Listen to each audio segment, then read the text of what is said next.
Assalamualaikum warahmatullahi wabarakatuh. Waalaikumsalam warahmatullahi wabarakatuh. Nija sis. Iya siap.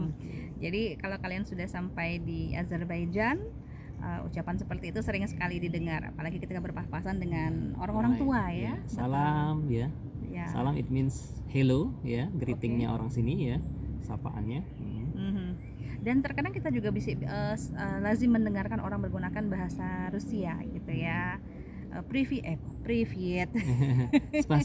Spasiba gitu ya. Oke.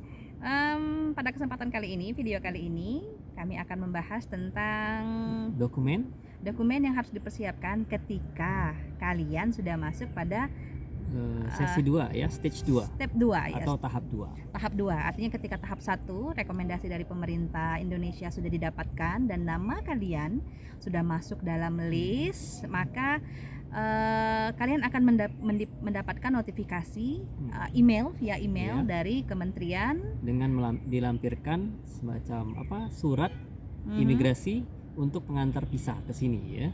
Ya, tinggal diregistrasi ketika ke bandara sini ya. Nah, itu ketika sudah lulus gitu ya. Lulus, ya. Sedangkan untuk tahap 2 ini kalian akan mendapatkan notifikasi email dari panitia resmi di Azerbaijan, di mana dalam email itu kalian akan mendapatkan link registrasi ke Siachas namanya. Websitenya namanya. Kurang lebih semacam sistem aplikasi terpadu. Betul. Ya. Penerimaan beasiswa dari C-nya itu kalau nggak salah center ya, Siachas itu. Betul, di sini. Jadi selaku awardee ataupun belum menjadi awardee ya, baru yang lolos tahap pertama, kita akan diminta untuk membuat akun di Siachas itu dengan beberapa password yang sudah dilampirkan melalui email. Artinya memang kita sudah resmi masuk ke tahap berikutnya. Tapi sebagai catatan, hampir sebagian besar memang ketika persyaratan lengkap akan direkomendasi gitu ya, tapi ada juga yang tidak. Lagi-lagi mereka sudah melakukan proses seleksi di tahap 2 ini gitu. Terus apa saja yang dilakukan di Siachas itu? Ya, beberapa dokumen yang mungkin harus kita upload ulang yang kita lampirkan pertama di stage pertama. Betul. Itu yang kita upload ulang. Tapi kita harus mengapostil ya. Ya, sebagai bentuk dari ketika sudah diterjemah tersumpah, maka diapostil atau dilegalisasi oleh negara kita, yaitu dalam hal ini adalah Kementerian Hukum dan HAM, Kemenhumkam di provinsi masing-masing. Ya.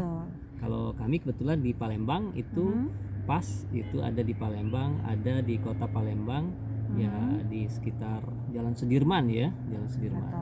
Artinya dokumen terjemah itu memang sudah ada di tahap 1, tetapi hanya sebatas terjemah resmi atau biasanya disebut dengan terjemah tersumpah, penerjemah tersumpah. Sworn ya. Betul, sworn translator. Misalnya kita punya dokumen ijazah, transkrip nilai yang masih berbahasa Indonesia lalu diterjemahkan resmi dengan via penerjemah tersumpah, itu pada step 1. Sedangkan untuk pada step 2, seluruh dokumen yang ada 8 poin itu diupload ulang di sistem Siachas beserta beberapa kelengkapan lainnya, seperti misalnya kita diwajibkan untuk memasukkan lagi pilihan kampusnya, kemudian memilih apakah kita mau mengambil kelas persiapan bahasa 1 tahun atau tidak gitu. Nah, untuk S1 dan S2 kelas persiapan bahasa itu wajib kalian centang. Artinya kalian memang akan mengambil kelas persiapan bahasa, tetapi untuk doktoral boleh tidak diambil karena pada dasarnya doktoral adalah by research. Ya. Jadi tidak ada kelas. Betul. Jadi kita berkomunikasi fokus dengan menggunakan bahasa Inggris ketika mau publikasi, dan juga secara tertulis kan berarti kita membuat disertasi dengan bahasa Inggris. Atau yang kedua kita juga untuk konferensi ya. Iya, konferensi. Ya, konferensi betul yang namanya komunikasi. Kaitannya dengan menggunakan bahasa Inggris. Pemerintah ataupun panitia sudah sangat memberikan fasilitas ketika kita memang international student dan memilih kelas bahasa pengantar itu adalah internasional, maka supervisor kita nanti tentu saja sudah dipilihkan yang dia bisa berbahasa Inggris. Jadi tenang saja meski kita tidak mengambil kelas persiapan bahasa gitu ya selama 1 tahun. Beda halnya misalnya kalau status kita mau doktoral, kita memilih kelas yang berbahasa pengantar Azerbaijan, Turki ataupun Rusia, maka supervisor kita kemungkinan besar juga berbahasa itu gitu. Makanya tapi secara umum dosen-dosen atau supervisor di sini bisa berbahasa Rusia ya. Betul. Bahkan teman kita kemarin ada yang dari Cina ya. Betul. Dari Cina itu dia disertasinya menggunakan bahasa Rusia. Makanya ketika mengisi sistem TIACAS perlu fasilitas ini diconteng untuk teman-teman yang S1 dan S2. Ya, yang termasuk S3 yang bahasa pengantarnya kelasnya misalnya tidak di bahasa Inggris. Tapi kalau berbahasa Inggris bisa diabaikan. Jadi kita sampai bisa langsung proses riset dan lain sebagainya gitu ya. Oke. Itu. Kembali lagi ke dokumen gitu. Jadi ketika sudah selesai di sistem TIACAS kita mengupload ulang seluruh dokumen yang ada 8, kemudian kita tinggal menunggu panitia memverifikasi. Itu juga butuh waktu, dimulai dari bulan Juli prosesnya ya. Kan terakhir step 1 adalah 15 Mei. Nah, di Juni mereka akan mengumumkan untuk proses seleksi tahap 2. Nah, tidak semua di tahap 2 ini ternyata ada yang lolos. Jadi mereka panitia lokal yang menseleksi kembali gitu, apakah dokumen kita memadai misalnya, mencek lagi. Jadi ketika dari pihak Indonesia dinyatakan rekomendasi ya, mereka juga melakukan seleksi ulang di sini karena ada juga kasusnya pada tahun kemarin yang dia sudah masuk tahap 2 tetapi ketika pada proses wawancara dia tidak dipanggil untuk wawancara karena tahap 2 kita fokus ke pengisian SIACAS gitu ya. Betul. Di SIACAS itu yang paling penting yang pertama ya data pribadi ya berkaitan tentang kita, nama ya biasanya nama dan juga kode di paspor ya, ada angka misalnya kalau kami ada X ya, angka X dengan angka number berapa gitu seterusnya dan ya data pribadi layaknya seperti biasa ya. Nah, dan dokumen itu yang perlu diapostil tadi yang pertama apa? Ijazah itu yang akan diupload ya, ijazah. Kalau kita S3 berarti kita cukup ijazah S2 saja. Kalau kita mengambil S2 berarti ijazah S1. Kalau kita SMA berarti nilai rapot tadi berarti semester 1 rapot sampai semester 5. Ya, jika yang belum mendapatkan ijazah gitu ya. Tapi kalau ada ijazah sudah ada lampiran. Maka ijazah dan nilai yang di apostil gitu yang diapostil. Kemudian tapi dalam waktu apostil itu beberapa dokumen itu ya ada juga dokumen yang mungkin perlu juga diapostil itu ketika kita kesini misalnya sama keluarga. Betul. Jadi untuk yang single apostilnya hanya ijazah dan transkrip nilai. Tetapi untuk kasus yang berkeluarga seperti kami membawa 3 orang anak, maka yang harus ditambahkan dokumennya adalah akte kelahiran anak. Kemudian karena kita mau bawa anak ya sepertinya atau kartu keluarga, betul, dan juga buku nikah. Buku nikah. Jadi ada berapa itu.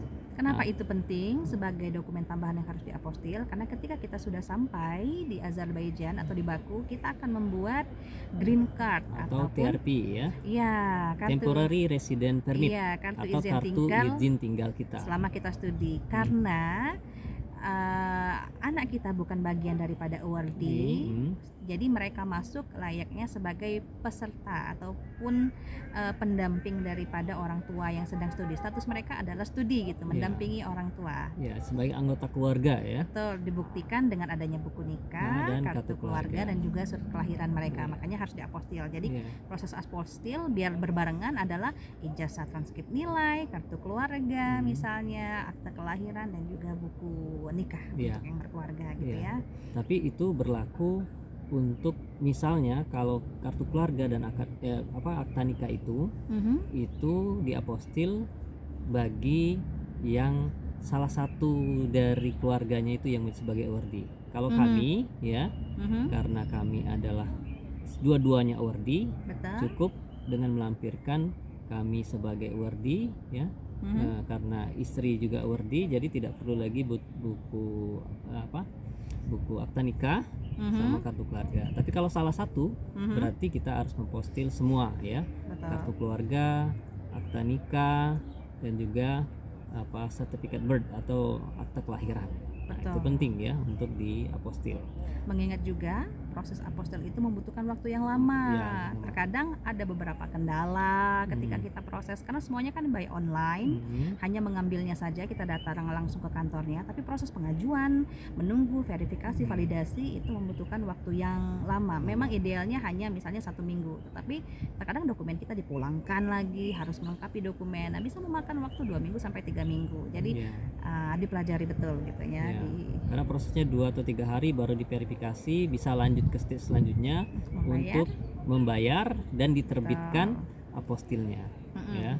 Karena pengalaman kami itu lumayan bolak-balik. Ya, karena sempat juga kami itu fail, artinya prosesnya gagal, maka kita harus mengulang lagi atau butuh spesimen ya. Seperti itu banyak sekali halangannya. Betul. Artinya butuh persiapannya. Jadi ketika sudah dinyatakan lulus, masuk ke tahap berikutnya, segera jangan lupa itu untuk mempersiapkan itu. Tips dari kami kalau ingin apostil itu lebih cepat, misalnya kasusnya kita lulusan dari kampus, misalnya kita mau masuk S3, S2-nya itu ijazah dan transkrip nilai kita sudah ada berbahasa Inggris dari kampus sebelumnya. Nah, apakah itu bisa dimasukkan? Bisa, tetapi ternyata ada kendala karena terkadang pihak penanda tangan yang ada atau di pejabat, ijazah kita itu belum terrecognize di sistem UAH-nya Kementerian Hukum dan HAM.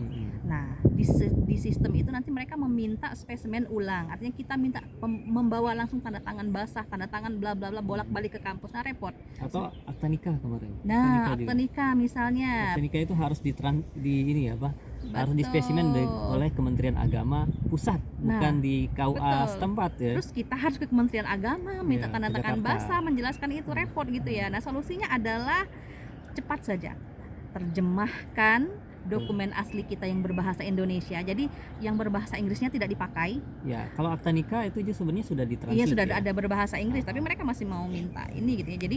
Jadi terjemahkan ulang dokumen misalnya ijazah, transkrip nilai kita yang pakai yang berbahasa Indonesia dengan menggunakan penterjemah tersumpah, itu paling cepat. Karena ketika kita upload di apostil, penterjemah tersumpah itu langsung secara otomatis dia di-approve oleh sistemnya AUH atau Kementerian Hukum dan HAM, dan itu langsung tidak begitu lama terverifikasi, langsung tahap berikutnya bayar dan tinggal mengambil. Ternyata itu biayanya ya, untuk informasi mungkin biaya untuk apostil itu satu dokumen, bukan per lembar ya, satu dokumen itu 150.000. Betul. Nah, jadi tinggal kita membayar bisa via banking, banking bisa ya, banking ataupun transfer ya. Nah, sesudah kita bayar dengan, kan setiap dokumen dia ada kodenya tersendiri-sendiri, setiap kode punya kode sendiri. Ya, langsung lalu kita bayar, approve ya. Selesai kita bayar. Dan jangan lupa pemilihan untuk mengeprint ya. Ya, nah, mengeprint itu apostil itu ya. Apostil itu diambil, jadi kita tidak mendapat soft filenya teman-teman. Jadi kita akan mendapat langsung hard fisiknya. Jadi maka dari itu setelah kita bayar, kita diharuskan mengambil dokumen apostil itu ke kantor Kanwil perwakilan provinsi. Iya, perwakilan provinsi masing-masing. Nah, di situ ada pilihannya ketika kita mencontreng atau mengelis, ada listnya kementerian apa. Jangan salah pilih, milihnya yang jauh nanti ya. Yang jauh nanti kita tidak bisa mengambilnya kan. Iya, misalnya kita berlokasi di Palembang, terus kita ngekliknya misalnya yang ada di Bogor. Lah, kejauhan itu jadinya ya, diboros uang. Jadi pastikan betul tempatnya memang tempat yang paling dekat dengan lokasi kita. Misalnya kalau tinggal di kabupaten, ambilnya yang ada di provinsi kita gitu ya. Nah, pada proses pengambilan ada dokumen yang harus dibawa. Misalnya kita punya ijazah, maka ijazah kita selayaknya yang asli itu di fotokopi warna atau di print scan warna ya. Atau kita scan dulu yang warna lalu kita fotokopi. Jadi ketika kita datang ke Menkumham, yang dokumen kita bawa adalah pertama dokumen aslinya betul yang fisik, kemudian yang print out warna dokumen asli itu. Nah, itulah nanti yang akan kita serahkan kepada pihak front office-nya ya, meja di mana kita datang untuk mengambil. Front desk ya, depan. Front desk, betul. Nah, kenapa harus seperti itu? Jangan sampai kita hanya membawa yang asli, benar-benar yang asli, karena ada nama istilahnya mata ikan kalau kata pihak Kemenkumhamnya ya. Palembang ya, itu pers Palembang, nggak tahu itu. Mata ikan itu seperti dokumen kita akan dibolongi, pakai dicekrek logam itu gitu ya, bulat ya. Dicekrek. Dokumen kita akan dicekrek, dibolongi, makanya dibilangnya mata ikan gitu, dengan lembar dokumen yang kita scan warna tadi ataupun warna tadi beserta disatukan. Surat dari Kemenkumham yang menyatakan bahwa dokumen ini memang sudah terverifikasi oleh diapostil oleh kementerian resmi Kemenkumham Republik Indonesia dan legal digunakan untuk negara-negara yang menerima apostil. Nah, itulah makanya harus yang scan-nya saja, jangan yang asli. Pertamanya jangan lupa bahwa kita juga milih negara loh ketika apostil itu. Ketika masuk di sistem kan nanti kan teman-teman masuk sistem UAH, nanti pilih dulu negara tujuan kita kemana. Misalnya Azerbaijan masuk negara yang mengkonfirmasi bahwa apostil kita itu resmi gitu ya. Nah, jadi ini jadi pertanyaan, apakah ketika kita sudah mengajukan apostil itu dengan satu negara, misalnya Azerbaijan, bisa nggak diterima dengan negara yang lain? Saya rasa bisa gitu kan ya, karena di dalam list negara itu kan ada banyak pilihan negara gitu. Apalagi negara yang umum, misalnya Turki, kita juga mau melamar beasiswa di Turki misalnya, atau negara Eropa yang lainnya, yang mereka juga sama dengan Azerbaijan yang masuk dalam list itu. Nah, jadi jangan lupa yang tadi ketika proses pengambilan, bawa yang scanannya sama aslinya untuk apa? Untuk menunjukkan memang kita punya dokumen asli.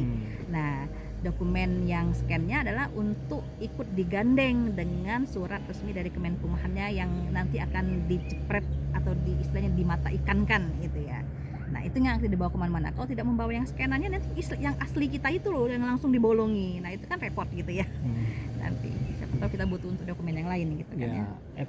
FYI ya, sebagai informasi juga bahwa ijazah ataupun transkrip kita itu nanti ketika kita selesai studi kita itu ada semacam penyetaraan. Jadi mereka melihat yang namanya ijazah terakhir kita.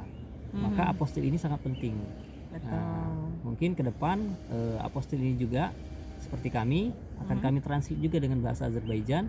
Jadi mereka komisi pendidikannya di masing-masing kampus melihat itu untuk menerbitkan ijazah kita ketika kita selesai S1, S2 ataupun S3 nanti. Betul. Maka dari itu penting ketika kalian nanti sudah dinyatakan approve di step 1, sudah masuk pada pengisian step 2, mulailah untuk melakukan proses apostil beberapa dokumen yang sudah kami sebutkan tadi, paling tidak bertahap gitu ya. Mudah-mudahan ketika sudah masuk tahap 2 dan proses wawancara semuanya lancar dan dokumen itu memang berguna gitu. Ya, artinya kita berusaha untuk well prepare ya, berarti punya persiapan yang baik. Apalagi misalnya kita jauh dari tempat apostilnya ya. Misalnya kalau kabupaten kotanya jauh dari ibu kota provinsi, maka kita siapkan dari awal gitu. Seperti betul. Dan itu saja mungkin untuk video kali ini. Jangan lupa dibantu komentar jika ada yang ingin like, ditanyakan. subscribe ya, jangan lupa. Betul. Dan terima kasih. Terima kasih, Assalamualaikum.